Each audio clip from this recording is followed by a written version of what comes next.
Ер адамның демеу әр сөзі бізге, түсінеді тұңғиық кезімізде. Ер адамнан күтеміз ерлік қана, құлық деген жетеді өзімізде.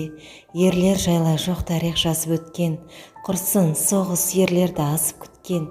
Өжеттікпен өрлікпен емес қыздар, ер адам сыйлайық нәзіктікпен. Ерлер жоқта мәні жоқ түк қылықтың, ерлер жоқта сәні жоқ түпті үміттің. Жүк ауырын көтерсе азаматтар, керегіне әйелге мықтылықтың.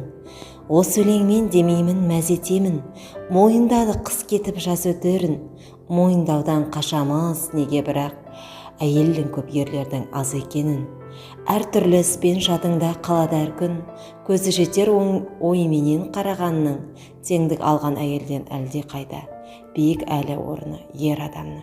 Олар сәндеп шаштарағандар, жігіттерге биіктен қарамаңдар. Өмір ұлы көш болса